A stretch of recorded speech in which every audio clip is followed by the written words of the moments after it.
तो चलिए आगे बढ़ेंगे और इस वक्त की बड़ी खबर हम आपको बता दें, साइबर फ्रॉड के खिलाफ सीबीआई ने बड़ी कार्रवाई की है। विदेश की एजेंसी इंटरपोल और एफबीआई की रिपोर्ट पर यह कार्रवाई की गई। सीबीआई की ओर से करीब 105 लोकेशंस पर यह सर्च ऑपरेशन चलाया गया है।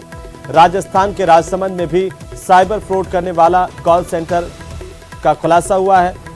कॉल सेंटर से करीब 1.5 करोड़ रुपए की नकदी और 1.5 किलोग्राम गोल्ड को भी जब्त किया गया है। सीबीआई और कई राज्यों की पुलिस के साथ जॉइंट ऑपरेशन के तहत यह कार्रवाई की जा रही है। दिल्ली स्थित 5 लोकेशन पर एक साथ सर्च ऑपरेशन चलाया गया।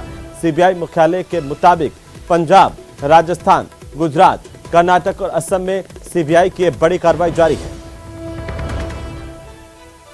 ये बड़ी और अहम जानकारी इस वक्त की। और इसी बीच राजसमंद से बड़ी खबर यह है कि साइबर फ्रॉड मामले को लेकर सीबीआई ने यहां पर छापा मारा है। हाउसिंग बोर्ड इलाके में मकान संख्या D2122 पर यह कार्रवाई जारी है। मकान में नोट गिनने के लिए मशीन लाई गई थी। दोपहर में ताले तोड़ने के लिए भी एक कारीगर को बुलाया गया। दोबारा औजार लेकर पहुंचने पर उसने ताले तोड़े। मकान में सुबह 6 बजे सीबीआई की टीम ने दबिश दी थी। उसके बाद से फिलहाल कार्रवाई जारी है। अमलोई स्थित फार्म हाउस में करीब 10 युवक नौकरी करते थे। इस फार्म हाउस पर बनी कोठी में करीब 15 कंप्यूटर लगा रखे थे। ऑनलाइन फ्रॉड के मामले में राजस्थान पुलिस पहले भी कमल सिंह देवड़ा पर कार्रवाई कर चुकी है, लेकिन देवड़ा इसके बावजूद भी यहां पर कॉल सेंटर चला रहा था और इसका खुलासा बड़े स्तर पर हुआ है। 1 करोड़ से ज्यादा की नकदी यहां से बरामद होने की जानकारी मिल रही है। ज्यादा जानकारी के साथ हमारे सहयोगी अलकेश सलाडे हमारे साथ फोन लाइन पर जुड़ चुके हैं। अलकेश, क्या खबर है, जानकारी इस वक्त आपके पास सीबीआई की इस कार्रवाई को लेकर के? जी हेमंत, मैं आपको बता दूं, आज जो राजसमंद जिले का जो हाउसिंग बोर्ड इलाका है, हाउसिंग बोर्ड इलाके में एक मकान है D21 और 22। उस मकान पर सीबीआई ने ऑनलाइन फ्रॉड के मामले में कार्रवाई की थी। जानकारी के मुताबिक जो सीबीआई की जो टीम थी वो सुबह 6 बजे सीबीआई की टीमों ने इस मकान पर दबिश दी थी। मकान पर दबिश देने के बाद सुबह से ही टीमों ने यहाँ पर सर्च ऑपरेशन कर रखा है। ये जब सामने आया है निकल के अभी तक, उसमें ये है कि ये जो मकान बताया जा रहा है, ये मकान में जो मुख्य जो किरदार बताया जा रहा है जो फ्रॉड के मामले में, वो उसका नाम कमल सिंह देवड़ा है, जिसके ऊपर राजस्थान पुलिस पहले भी ऑनलाइन फ्रॉड और ठगी के मामले में कार्रवाई कर चुकी है। कमल सिंह देवड़ा का यहाँ पर जो राजसमंद जिला मुख्यालय से थोड़ी सी दूर एक गाँव है, अमलोई गाँव, वहाँ पर एक जो फार्म हाउस में कोठी नुमा एक मकान बना रखा है। तो वहाँ पर उसने कई सारे कंप्यूटर लगा रखे हैं, जिनपे बाहरी जो अन्य जो स्टेट के जो लड़के हैं वो नौकरी करते हैं और उनके जरिए वहाँ ऑनलाइन फ्रॉड के काम करते हैं। तो अलकेश, ये जो आप नाम बता रहे हैं कमल सिंह देवड़ा, ये साइबर ठग आखिरकार अब तक बचावा क्यों? और जब ये सवाल है कि राजस्थान पुलिस कार्रवाई कर चुकी है, तो इसके बावजूद भी इसका कॉल सेंटर यहाँ पर कैसे चल रहा था? कैसे लोगों को ये झांसे में लेकर ठगी की बड़ी वारदात कर रहा था? जी हेमंत, आपका सवाल एकदम लाजमी है। जो कमल सिंह देवड़ा जो हमें जानकारी मिली, इसके ऊपर पहले भी एक बार पुलिस यहाँ पर जो ऑनलाइन फ्रॉड और ठगी के मामले में कार्रवाई कर चुकी है। और जो इसने जो अमलोई इलाके में जो फार्म हाउस बना रखा है, वो फार्म हाउस खेतों के बीच में एक बड़ी कोठी नुमा मकान में फार्म हाउस बना रखा है, जहाँ पर अन्य जो स्टेट है वहाँ के लड़के यहाँ पे काम करते थे और वो ऑनलाइन फ्रॉड करते थे। और बड़ी बात यहाँ पर यह है कि जो मकान में जो कार्रवाई जो चल रही है, यहाँ पर जो फिलहाल जो मकान में जो कार्रवाई चल रही है, वहाँ पर करीब 1.5 करोड़ रुपए कैश पकड़ा है। कैश पकड़ा है वहाँ पर, करीब 1.5 करोड़ रुपए कैश जो वहाँ पे बरामद हुआ है सीबीआई की टीम को, और 1.5 किलो सोना बरामद हुआ है। इसकी सीबीआई की टीम के जो अधिकारी वो पुष्टि भी कर चुके हैं कि उन्होंने ये मकान से ये हासिल किया है।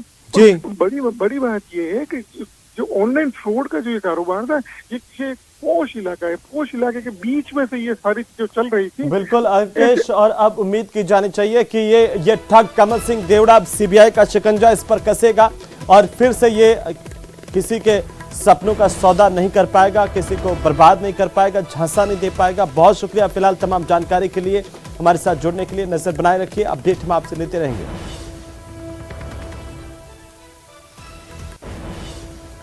तो चलिए आगे बढ़ेंगे। थोड़ी सी खामोशी के बाद फिर शुरू हुए मुलाकातों के दौर से कांग्रेस के अंदरूनी सियासत में गंभीर परिवर्तन के संकेत मिल रहे हैं।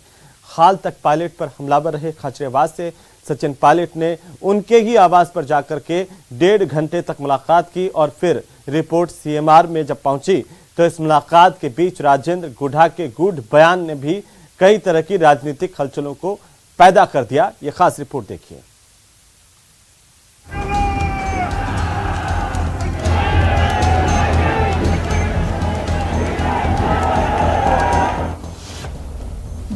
जयपुर में फिर मुलाकात वाली हलचल। ये पता होना चाहिए आपको कि सचिन पायलट जी और मैं खुद विधानसभा में एक ही टेबल पर बैठते हैं। फर्स्ट रो की जो चेयर है उसमें हम दोनों बराबर बैठते हैं, तो वहाँ भी बात होती रहती है। राजस्थान की सियासत का अभिमन्यु कौन?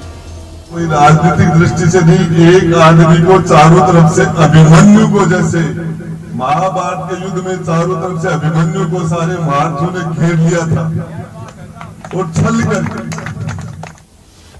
विजयदशमी पर सियासी संदेश। विजयदशमी है कल, ये दशहरे का त्योहार, बुराई पर अच्छाई की जीत। काफी वक्त से सियासत में उलझी राजस्थान कांग्रेस को क्या विजयादशमी पर कोई खास संदेश मिलने वाला है? जयपुर और दिल्ली के बीच बड़ी सियासी हलचल के साथ ही बयानों के अंदाज से कुछ ऐसे ही संदेश मिल रहे हैं। महाअष्टमी के दिन सचिन पायलट और गहलोत के करीबी मंत्री के बीच की मुलाकात ने सुर्खियां बटोरी हैं। तो इसके बाद महानवमी के दिन खाचरियावास सीएम से मिलने पहुंचे। सियासत में हर मुलाकात के मायने होते हैं और ना चाहते हुए भी खाचरियावास ने अपनी मुलाकात को लेकर संकेत दे ही दिए। वो घर पर आ गए तो उसमें कोई नई बात नहीं है, क्योंकि विधानसभा में तो मिलते ही हैं, एक ही तो चेयर पर बैठते हैं, दोनों बराबर बैठते हैं, तो चुपचाप तोड़ना रहते हैं। आपने वहाँ भी बहुत बातें करते हुए देखा है। और पायलट साहब आएंगे तो वहाँ कोई हम दोनों बैठ के भजन कीर्तन तो नहीं करें, सारी बातें करेंगे। तो सब बातें हुई, अब क्या हुई वो बताने की नहीं। हालांकि सचिन पायलट से मुलाकात के बाद खाचरियावास ने सीएम से भी मुलाकात की। दोनों मुलाकातों के सियासी मायने निकाले जा रहे हैं।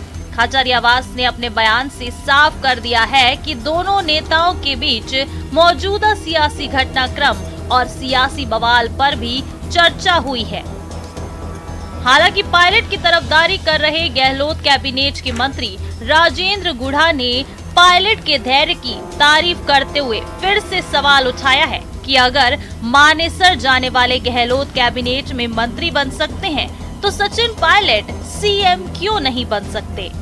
मैं तो पायलट साहब को धन्यवाद देता हूँ, इतनी बात सुनने के बाद भी, इतनी गालियां सुनने के बाद भी उस आदमी ने अपना धैर्य नहीं खोया, अपनी बर्दाश्त रखी और उस बात को पी गया वो आदमी। और उनको यदि वो 5 लोग मंत्री रह सकते हैं तो सचिन जी मुख्यमंत्री क्यों नहीं हो सकते?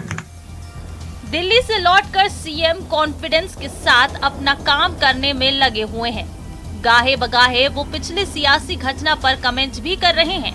1-2 दिन में राजस्थान के सीएम पर फैसला होने का महासचिव केसी वेणुगोपाल का बयान भी पुराना पड़ गया है और बयान देने वाले केसी वेणुगोपाल फिलहाल राहुल की भारत जोड़ो यात्रा से जुड़ गए हैं। लेकिन इस खामोशी के बीच पायलट की मुलाकात और समर्थकों की फील्डिंग बता रही है कि राजस्थान की सियासी आग ऊपर से भले ही बुझ गई हो, लेकिन अंदर ही अंदर वो सुलग रही है। हालांकि अब इसके भड़कने की कम ही गुंजाइश दिखती है। Bureau report, news 18 network.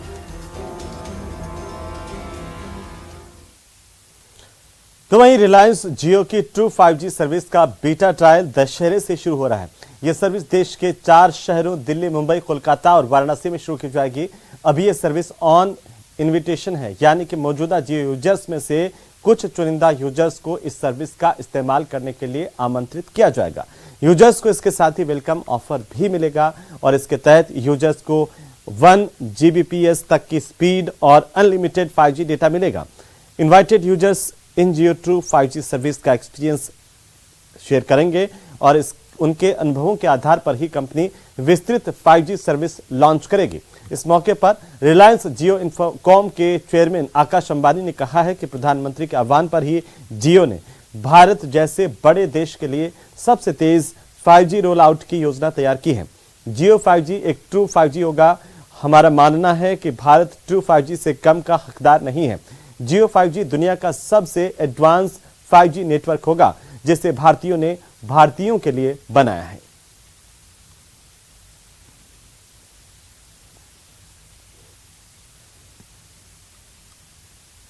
तो चलिए ब्रेक के बाद एक बार फिर से आपका स्वागत। राजस्थान में सबसे छोटे कद और 4 सींग वाला हिरण चौसिंगा अब लुप्त होने के कगार पर पहुंचता जा रहा है।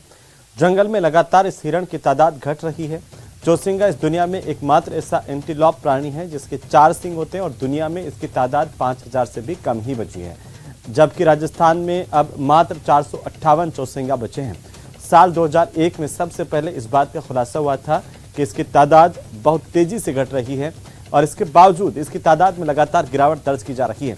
चौसिंगा को IUCN की तरफ से भी अत्यंत ही दुर्लभ श्रेणी के प्राणी में शामिल किया गया है, लेकिन इसके बावजूद इसकी घटती तादाद को हम रोक नहीं पा रहे हैं। में इन दिनों काफ़ी वन्यजीवों का प्रजनन हुआ है, उसमें विशेष तौर पे हमारे यहाँ जो चौसिंगा का राजस्थान में पहली बार किसी बायोलॉजिकल पार्क में कैप्टिविटी में चौसिंगा का प्रजनन हुआ है। पिछले वर्ष अक्टूबर में रायपुर चिड़ियाघर से हमारे यहाँ 2 पेयर चौसिंगा आए थे और फिर इनकी बेहतर मॉनिटरिंग, बेहतर देखभाल और इनके न्यूट्रिशन सारे का ध्यान रखते हुए इसमें यहाँ पे सफल प्रजनन हुआ है और 2 चौसिंगा के बच्चे हुए हैं। हिरण प्रजाति में राजस्थान का सबसे दुर्लभ हिरण चौसिंगा को माना जाता है। करीब 500 चौसिंगा राजस्थान में बचे हैं और सबसे कम तादाद इस हिरण की है। लेकिन नाहरगढ़ बायोलॉजिकल पार्क में आप मेरे पीछे देख सकते हैं कि यहाँ पर पिछले साल लाए गए हिरण के एक जोड़े ने 2 बच्चों को जन्म दिया है। बहुत ही बड़ी खुशखबरी है और दूसरी मादा भी जल्दी ही बच्चों को जन्म देने वाली है। राजस्थान में लुप्त होती हिरण की इस प्रजाति को फिर से जंगल के अंदर दोबारा जो है आबाद करने की कोशिशें कर रहे हैं। इसी वजह से इनकी कैप्टिव ब्रीडिंग को बढ़ावा दिया जा रहा है। बिलासपुर से ये 4 चौसिंगा हिरण लाए गए थे और अब कोशिश ये है कि इन्हें कैप्टिविटी में इनकी तादाद को बढ़ा करके फिर से उन स्थानों में छोड़ा जाए जिन स्थानों में ये लुप्त हो चुके हैं। राजस्थान में अगर पिछले 10 साल की चौसिंगा की गणना देखी जाए तो उसमें आप देख सकते हैं कि लगातार इनकी तादाद में गिरावट आती जा रही है। हालांकि 2010 के आसपास एक वक्त ऐसा था जब ये पूरी तरह से राजस्थान में लुप्त होने के कगार पे आ गए थे, लेकिन अभी इनकी कैप्टिव ब्रीडिंग के ज़रिए और जंगल में इनको जो है सुरक्षा मुहैया कराने के साथ में ये कोशिशें की जा रही हैं कि हिरण की इस प्रजाति को बचाया जाए। कैमरा पर्सन दिलीप चेची के साथ में अरबाज अहमद, न्यूज़ 18 के लिए जयपुर से।